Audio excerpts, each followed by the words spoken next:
A'udzubillahi minasyaitonirrajim. Bismillahirrahmanirrahim. Assalamualaikum warahmatullahi wabarakatuh. Alhamdulillahirabbil alamin wassalatu wassalamu ala asyrafil anbiya'i wal mursalin wa ala alihi wa sahbihi ajma'in. Qala rabbi shrah li sadri wa yassir li amri wahlul 'uqdatam min lisani yafqahu qawli. Subhanaka la ilma lana illa ma 'allamtana innaka antal alimul hakim. Shadaqallahul azim. Yang saya hormati Ustazah Ainul Mardiah selaku pensyarah subjek Qawaid Al-Fiqhiyah bagi kumpulan kita. Seterusnya rakan-rakan yang saya hormati sekalian, InsyaAllah kami daripada kumpulan 2 pada hari ini ingin membentangkan, iaitu sambungan daripada kaedah asas 3 tentang kaedah pecahannya. InsyaAllah saya Muhammad Azikri bersama dengan Aiman, Ilham dan juga Hazwan, kami akan menerangkan tentang kaedah pecahan ini, iaitu kaedah pecahan kubra 3. Dan InsyaAllah pecahan ini dia terdapat 10 pecahan, dan kami akan terangkan seorang sedikit tentang pecahan ini. Harap semua memberi perhatian yang sepenuhnya insyaAllah. Dan jika ada sebarang persoalan, insyaAllah di penghujung pembentangan antum semua, kawan-kawan semua boleh tanyakan soalan kepada kami. InsyaAllah kami cuba menjawab. Kita sama-sama untuk belajar ilmu tentang Qawaid Al-Fiqhiyah ni insyaAllah. Saya Muhammad Mu'az Zikri bin Abdul Ghaffar, nombor metrik D17309822. InsyaAllah saya akan mulakan dengan pecahan kaedah kubra 3 yang pertama, iaitu Iza daqal amru ittasa'a, iaitu yang bermaksud apabila sesuatu itu sempit, hukumnya menjadi luas. Apabila sesuatu itu sempit, hukumnya menjadi luas. Apa yang kita faham dengan maksud ni, iaitu kaedah ni dia berasal daripada fatwa dan kata-kata Imam Asy-Syafi'i, iaitu dia selaras juga dengan apa yang dijelaskan oleh Al-Syekh Izz al-Din bin Abdul Salam, di mana syariat Islam itu dibina atas dasar apabila sesuatu perkara itu sukar dan sempit, ia menjadi mudah dan luas. Iaitu dia juga selaras dengan kedatangan syariat Islam itu adalah untuk membawa kebahagiaan kepada umatnya atau manusia di dunia dan juga di akhirat. Secara tak langsung, kaedah pecahan tersebut dapat juga dikaitkan dengan lafaz kaedah Iza zalal man'u 'adal mamnu'u, iaitu yang bermaksud apabila luput tegahan kembali apa yang ditegah untuknya dengan adanya kaedah tersebut, di mana setiap kesempitan yang dihadapi oleh seseorang seharusnya dipermudahkan atau diperlonggarkan hingga ia terasa kebahagiaan dan rahmat dengan syariat Islam itu. Iaitu dekat sini maksud kaedah ni iaitu mana? Contoh, kalau kita berada dalam keadaan yang agak macam terbatas kan, macam susah, hukum kita dah rukhsah dia, iaitu hukum menjadi luas. InsyaAllah kita akan fahamkan dengan, sebab kaedah ni kita akan faham dengan cara contoh dia. Saya akan terang contoh dia, iaitu antara contoh ataupun hukum furu' yang berkaitan dengan kaedah ini, iaitu Imam Syafi'i mengeluarkan kata-kata tersebut dan dijadikan kaedah ketika beliau ditanya tentang 3 tempat, iaitu yang pertama, apabila seseorang wanita kehilangan walinya ketika dalam bermusafir, lalu ia menyerahkan wali untuk urusan dalam musafirnya itu kepada seorang lelaki, konteks tersebut harus hukumnya. Yang kedua berkaitan dengan bekas yang diperbuat daripada tanah liat, yang mana bahan bakarnya adalah daripada benda-benda yang najis. Apakah harus berwuduk dengan bekas tersebut? Lalu Imam Asy-Syafi'i menyebutkan kaedah tersebut. Dan yang ketiga, Imam Asy-Syafi'i pernah ditanya berkenaan lalat yang hinggap di atas najis. Kemudian hinggap pula pada pakaian seseorang. Beliau menjawabnya, sekiranya ketika ia terbang sebelum hinggap pada pakaiannya itu kakinya menjadi kering, ia jelas tidak menyebabkan pakaian itu menjadi najis. Namun jika sebaliknya, beliau menyatakan kaedah tersebut. Jadi antara contoh lain ataupun contoh yang semasa sekarang ini, dalam musim Covid ni, kita tengok pada solat Jumaat. Dalam solat Jumaat, iaitu sekarang ni kita solat mengamalkan penjarakan fizikal, iaitu 1 meter dalam solat. Dan ini juga kemudahan ataupun rukhsah yang di mana untuk mengelak daripada penularan wabak COVID-19 ni. Okey, ni serba sedikitlah tentang kaedah daripada pecahan kubra 3, iaitu apabila sesuatu itu sempit, hukumnya menjadi luas. Wallahualam.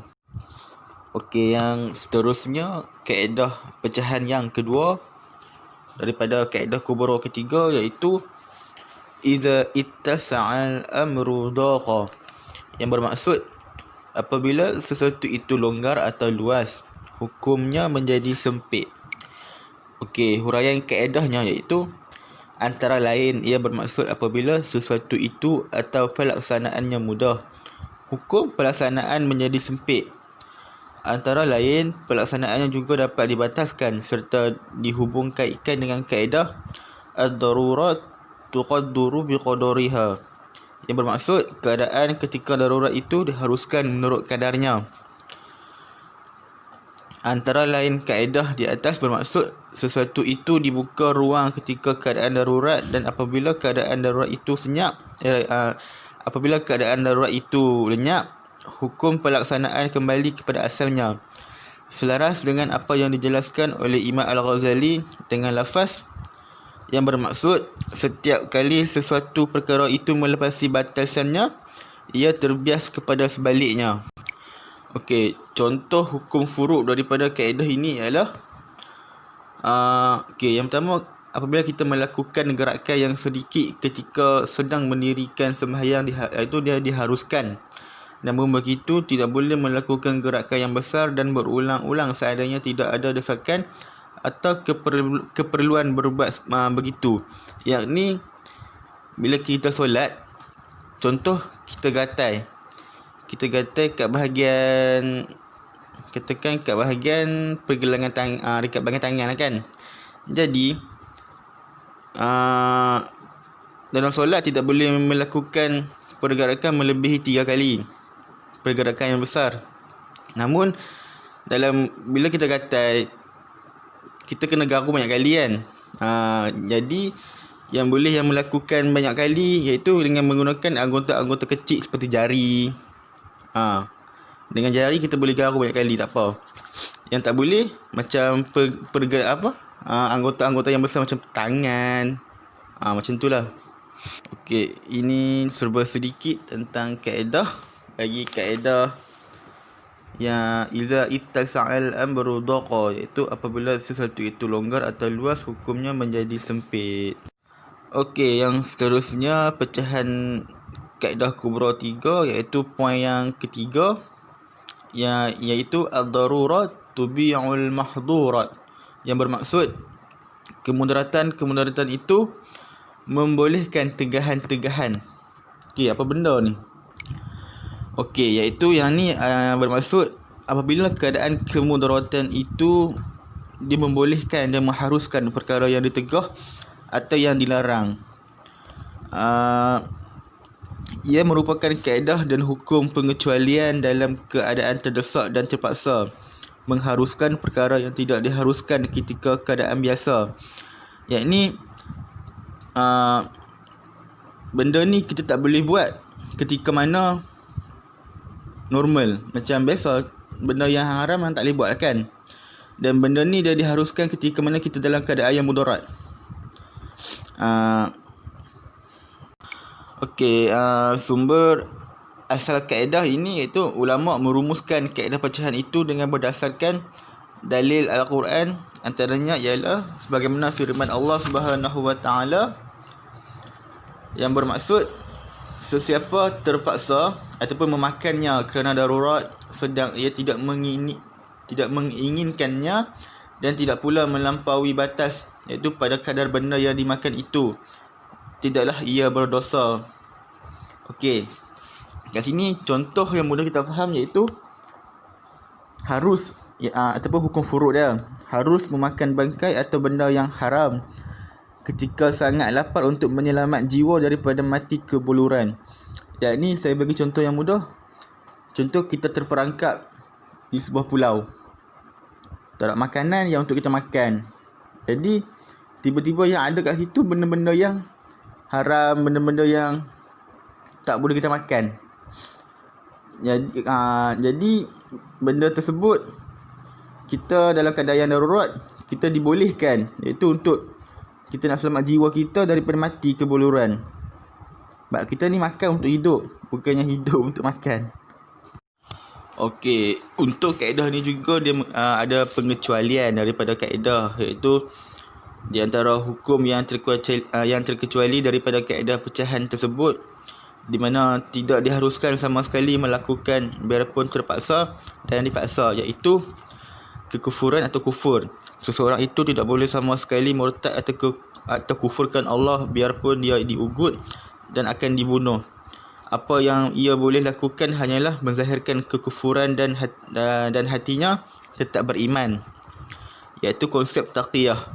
Namun begitu, ia hendaklah menyedari bahawa menzahirkan keimanan itu lebih utama demi menyatakan kekuatan Islam. Yang kedua, membunuh. Seseorang yang diugut atau dipaksa membunuh orang lain, ia tidak boleh melaksanakannya. Dan yang ketiga, berzina. Kiranya seseorang itu dipaksa berzina, ia tidak boleh melaksanakannya. Dan contoh lain yang saya nak bagi iaitu contoh ia diugut untuk masuk ke dalam gereja. Okey, dia masuk dalam gereja dan dia kata contoh dia kata untuk melakukan amalan-amalan yang melibatkan bukan daripada agama kita. Iaitu memang tak boleh lah sebab dia melibatkan akidah. Jadi itu serba sedikit daripada saya tentang kaedah pecahan kubra 3, iaitu poin kecil dah. Yang pertama, kedua dan ketiga. Minta maaf kalau penerangan saya ini tidak menepati apa yang anda semua nak. Sekian, yang baik itu datang daripada Allah dan yang buruk itu datang daripada kelemahan diri saya sendiri. Assalamualaikum warahmatullahi taala wabarakatuh. Bismillahirrahmanirrahim. Assalamualaikum warahmatullahi wabarakatuh. Nama saya Muhammad Aiman Hakim bin Rosni. Nombor metrik D18110516. Okey, saya akan sambung dengan kaedah yang keempat, iaitu keadaan darurat ditentukan menurut kadarnya. Okey, keadaan darurat yang diharuskan atau dibolehkan disebabkan kemudaratan. Ianya dinilai berdasarkan kadar kemudaratan tersebut. Ia juga tidak boleh berlebihan dan melampaui batasnya. Hukum harus tersebut hanyalah sekadar untuk menghilangkan sesuatu kemudaratan yang menimpa. Contohnya, memakan bangkai diharuskan untuk menyelamatkan diri daripada kelaparan dan mati kebuluran. Maksudnya di sini, kita hanya boleh makan bangkai hanya sekadar mealas perut sahaja, tidak boleh berlebihan. Seterusnya, doktor diharuskan melihat aurat pesakit untuk merawat, namun pada anggota atau bahagian sakit sahaja. Maksud di sini, doktor boleh melihat aurat pesakit yang bukan sejenis masa merawat sahaja dan pada bahagian yang sakit sahaja. Kaedah kelima pula ialah apa yang diharuskan kerana uzur batal dengan sebab hilang uzur tersebut. Maksud dia sesuatu yang dihalalkan atau diharuskan ketika keuzuran kembali kepada hukum asalnya apabila hilang keuzuran tersebut. Contoh dia, tayamum menjadi batal dengan sebab didapati terdapat air sebelum hendak solat. Contoh dia, kita tayamum, tiba-tiba ada air sebelum kita solat, maknanya terbatal tayamum kita tadi dan kita harus mengambil wuduk untuk solat. Seterusnya, ketika menjelang Ramadan, seseorang itu sakit. Dia harus berbuka kerana keuzuran tersebut. Namun, apabila dia kembali sembuh dari sakitnya, wajiblah kepada pesakit tersebut untuk berpuasa apabila dia sembuh kembali.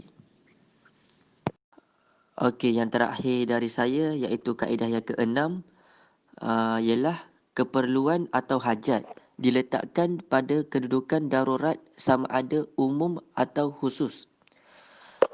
Keringanan itu tidak terbatas kepada perkara darurat sahaja, namun kepada keperluan juga. Seperti yang kita tahu, Islam ini ialah agama yang mudah dan memudahkan. Islam membawa kemudahan dalam semua perkara. Terdapat 5 tahap keperluan. Yang pertama, darurat. Yang kedua, hajat. Yang ketiga, manfaat. Yang keempat, zinah. Yang kelima, fudul. Contohnya ialah seorang lelaki diharuskan memakai pakaian sutera disebabkan ada penyakit kulit dan lainnya. Seperti yang kita tahu, lelaki diharamkan memakai sutera, tetapi dibolehkan oleh kerana lelaki tersebut mempunyai penyakit. Seterusnya, diharuskan melihat bakal isteri untuk tujuan perkahwinan. Kita juga diharuskan melihat bakal isteri untuk tujuan perkahwinan. Jika isteri itu memakai purdah, kita boleh melihatnya. Sekian saja dari saya dan akan diteruskan oleh sahabat-sahabat saya yang lain. Terima kasih. Okay, Assalamualaikum warahmatullahi wabarakatuh. Nama saya Muhammad Dini bin Azman, nombor metrik D183-11210. Okay, saya akan menerangkan atau membentangkan tentang kaedah yang ketujuh dan yang ke-8. Okay, bagi kaedah yang ketujuh, keadaan terdesak tidak membatalkan hak orang lain. Contohnya, bila kau dah terdesak sangat, kau nak makan, kau memang dah tak ada duit, memang dah tak ada makanan, memang kau lapar gila, lepas tu nak makan. So kau terdesak kan, lepas tu kau jalan-jalan, nampak pula Maggi bawah katil, ambil, kau pergi masak Maggi tu, lepas tu kau makan. Yang tu boleh. Macam tu lah maksud dia. Lepas tu hajat atau keperluan itu tidak memberi hak bagi seseorang mengambil harta orang lain. Kalau ada niat, tak boleh lah. Kalau kau berhajat, macam mana nak kata,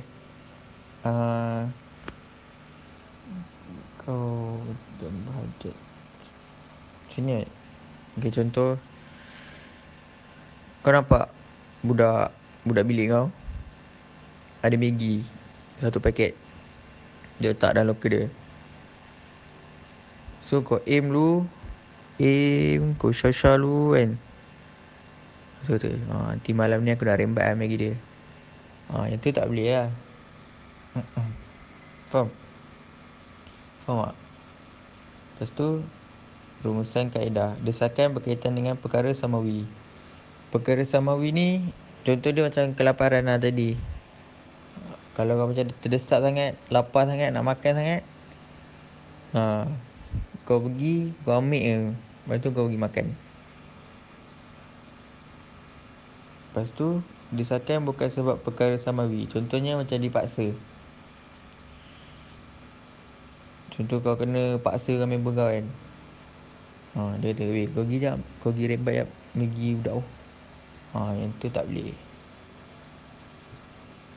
Lepas tu hukum furuk dia upah. Kalau korang tengok dalam buku teks, dia kata contohnya macam kau upah orang untuk susukan anak kau sebulan je. Lepas tu bila dah sebulan, dah habis lah dah tamat tempoh dia kan. Lepas tu lepas dah sebulan tu, anak kau tak nak minum susu orang lain. Dia nak minum susu orang yang kau upah tu juga.